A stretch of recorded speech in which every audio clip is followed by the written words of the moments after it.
আমাদের দলের ভারপ্রাপ্ত চেয়ারম্যান দক্ষিণ এশিয়ার ভিতরে সবচাইতে গবেষক রাজনীতিবিদ আমাদের বিএনপির প্রাণ জনাব তারেক রহমান সুদীর্ঘ 5 মাস বিচার বিশ্লেষণ করে যে নবগঠিত আহ্বায়ক কমিটি আমাদেরকে উপহার দিয়েছেন।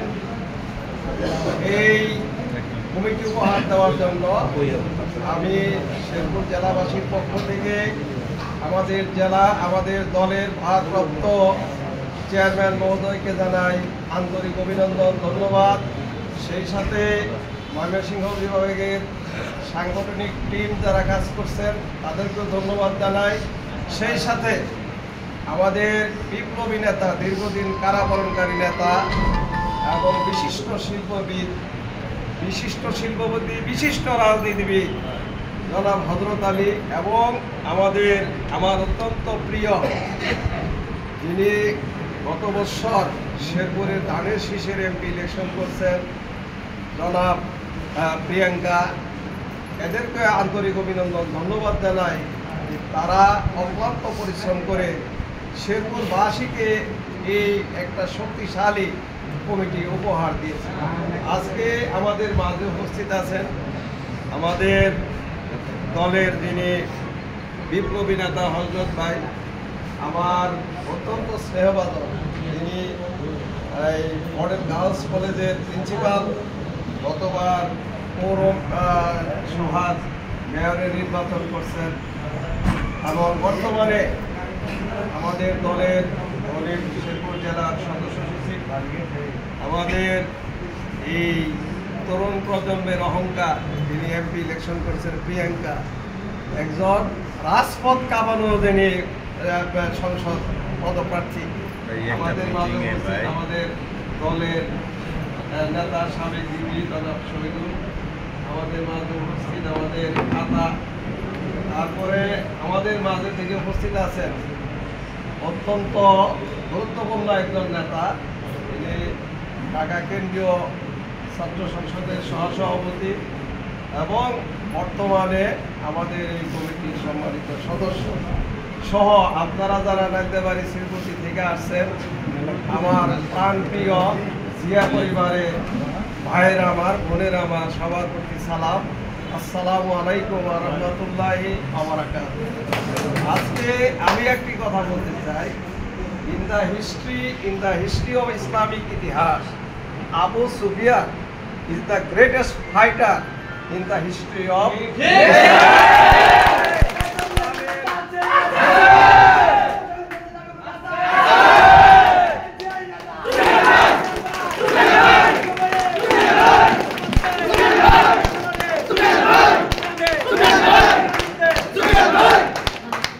আবু সুফিয়ান ইসলামের ইতিহাসে অত্যন্ত সুনামধন্য একজন যোদ্ধা ছিলেন। তিনি যুদ্ধ করে সম্মুখ সমরে যুদ্ধ করে তিনি এগিয়ে গেছেন, আল্লাহ রাসূল তাকেই আজ্ঞায় দিয়েছেন, সেই নামের নাম আবু সুফিয়ান। আমি বলতে চাই যে একজন তরুণ নেতা, আমি তাকে বলছি যে there is a golden chance in favor of you should have to avail this up। এর অর্থটা হলো এরকম যে তোমার সামনে একটা উজ্জ্বল ভবিষ্যৎ, এই ভবিষ্যতের সুযোগ তোমার নেওয়া উচিত।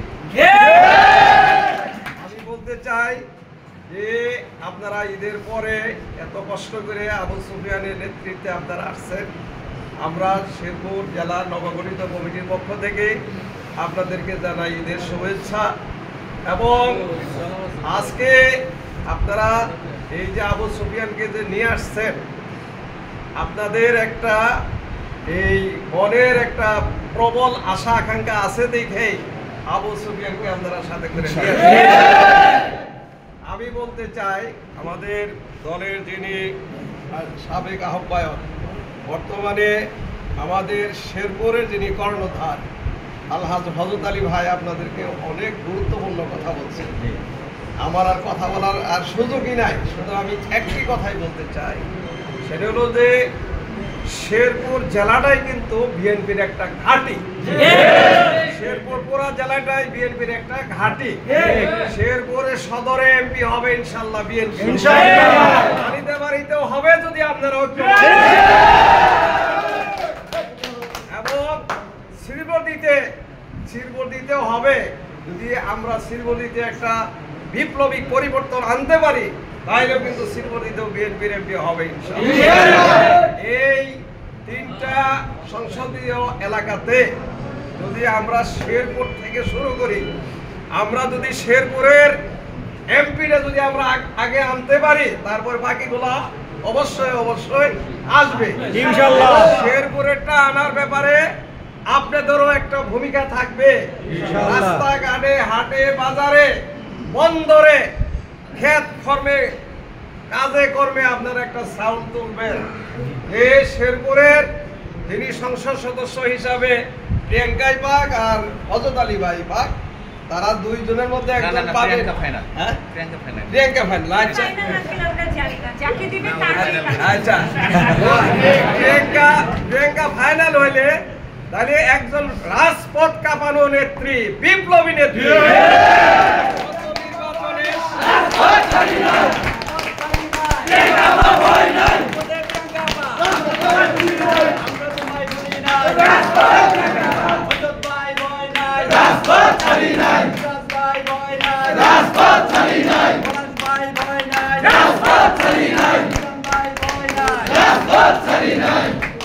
যদি আমরা প্রিয়াঙ্কাকে শেরপুরের মাটিতে আমরা সংসদ হিসাবে আমরা যদি নির্বাচিত করতে পারি ইনশাআল্লাহ, তাহলে শেরপুরে কি হবে, আমরা একজন মন্ত্রীও পাবো ইনশাআল্লাহ। এমপি থেকে তো মন্ত্রী দিবে, এই আমরা একজন মন্ত্রীও পাবো ইনশাআল্লাহ। কারণ গত নির্বাচনে সারা বাংলাদেশের ভিতরে আলোড়ন সৃষ্টি, এটা তারেক রহমান সাহেবের দৃষ্টিতে আছে, আমাদের দেশনেত্রী খালেদা জিয়ার নোটবুকে আছে। কাজেই এটা যদি হয় তাহলে কি হবে, শেরপুরের মানুষের যে চাহিদা, একটা মেডিকেল কলেজ হবে উনি এমপি থেকে মন্ত্রী হয়ে গেলে, তারপরে একটা পাবলিক বিশ্ববিদ্যালয় হবে, রেল লাইন হবে, কৃষকদের শস্য, কৃষকের উৎপাদিত শস্য রাখার জন্য বিশাল একটা হিমাগার হবে। এটা দেশের মানুষ শেরপুরের যে এই সুদীর্ঘ এই যে 25-30 বছর ইতিহাস পর্যালোচনা করলে কোনো উন্নয়ন হয় নাই। এই যারা আওয়ামী লীগের এমপি মন্ত্রী ছিল তারা নিজেরা আখের গোছাইছে, শতক হাজার কোটি টাকার মালিক হয়েছে, কিন্তু শেরপুরবাসীর উন্নয়ন করে নাই। কিন্তু বিএনপিতে আমরা যারা আছি আমরা জনগণের কথা ভাবি। আমাদের নেতা জনাব তারেক রহমান উনি বলছেন আপনারা জনগণের সেবক হয়ে যান, জনগণের কাতারে যান, জনগণের সেবা করেন, তাদের সুখ দুঃখের সাথী হয়ে যান। আমরা যদি জনগণের এই মাঠ পর্যায়ে গিয়া জনগণের কাতারে গিয়ে দাঁড়াই, তাদের সুখে যদি আমরা সুখী হই, তাদের সুখ দুঃখের সাথী হইলে তাদের যে অসুবিধাগুলো আছে যদি আমরা সমাহারে ভাগ করে নিয়ে তাদের উপকার করতে পারি, তাহলে জনগণ কিন্তু আমাদেরকে ভুলবে না, কিন্তু ভুলবে না ইনশাআল্লাহ। আমাদের ভিতরে এই যে আমাদেরকে যে দায়িত্ব দেওয়া হয়েছে, এটা পূর্ণাঙ্গ এই সারা জেলার ভিতরে পুনর্গঠিত করতে হবে, নতুন কমিটি আনতে হবে, নতুন নেতা যারা আছে যারা বঞ্চিত হয়েছে দীর্ঘদিন তাদেরকে সুযোগ দিতে হবে, যথাযোগ্য মর্যাদা অনুযায়ী তাকে কমিটিতে আসন দিতে হবে। কোনো প্রকার পকেট কমিটি হবে না, পকেট কমিটির কোনো জায়গা হবে না। আমরা করব যথাযোগ্য মর্যাদার সাথে, যে যেখানে পাওয়ার যোগ্য সেখানেই পাবে। তবে এই আবু সুফিয়ানকে এস্টাবলিশ করতে হলে আপনাদেরকে বৃহত্তর একটা ঐক্য গড়ে তুলতে হবে। আপনাদের ভিতরে সেই ঐক্যটা হবে এমন ঐক্য যেন ইস্পাত কঠিন ঐক্য, কোন প্রকার ছিদ্র থাকবে না। সমস্ত মানুষ এক হয়ে বলবেন আবু সাইদ, এই আবু সাইদ, আবু সুফিয়ান আমাদের একটা স্লোগান আজকে যে ইরু দিলেন, এটা তো ঘরের ভিতরে।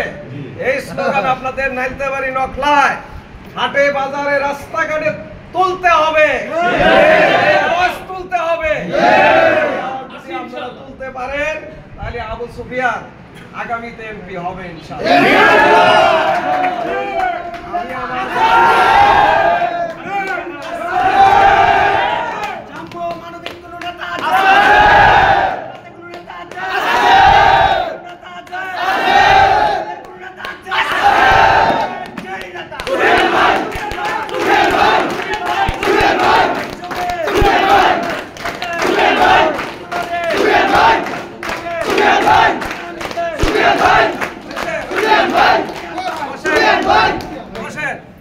আমি আমার বক্তব্য দীর্ঘায়িত করতেছি না। আপনারা এখানে আসছেন আগামী 17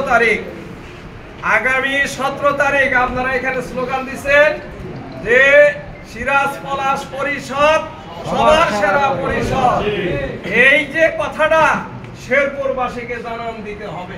শেরপুরবাসীকে জানান দিতে হবে কিভাবে? নাইতে বাড়িতে বসে দিলে হবে না, শেরপুরে আসতে হবে। শেরপুরের রাজপথ আপনাদেরকে দখল করতে হবে। শেরপুরবাসীকে বুঝাই দিতে হবে সবার সেরা পরিষদ সিরাজ পলাশ পরিষদ।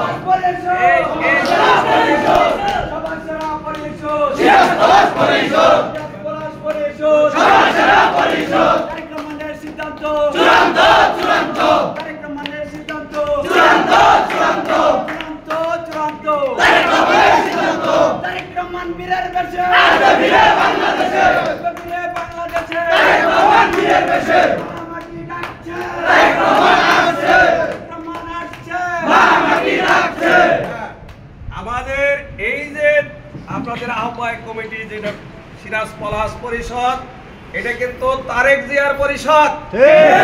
তারেক জিয়ার পরিষদ, এটা খালেদা জিয়ার পরিষদ।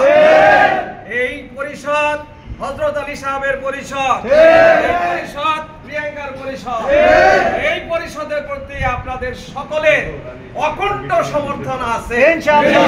এটা প্রমাণ করতে হবে আগামী মঙ্গলবারের দিন।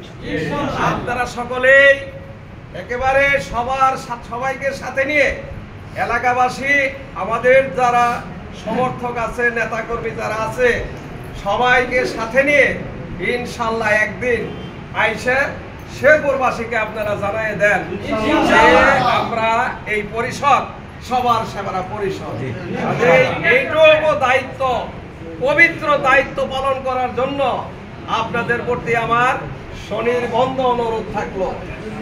এই দায়িত্ব, পবিত্র দায়িত্ব আবু সুফিয়ানের নেতৃত্বে আপনারা নকলা নাইতে বাড়িতে আপনারা সর্বাধিক সংখ্যক নেতা কর্মী ইনশাআল্লাহ শেরপুরে আসবেন এবং যে স্লোগান দিলেন এই স্লোগানে মুখরিত করবেন ইনশাআল্লাহ। আজকে আমি আমার বক্তব্য দীর্ঘায়িত করতেছি না, এখানে শেষ করছি। বাংলাদেশ জিন্দাবাদ, আমাদের দেশনায়ক জনাব তারেক রহমান জিন্দাবাদ, খালেদা জিয়া জিন্দাবাদ, এই আহ্বায়ক কমিটি জিন্দাবাদ। সবাইকে ধন্যবাদ। আসসালামু আলাইকুম।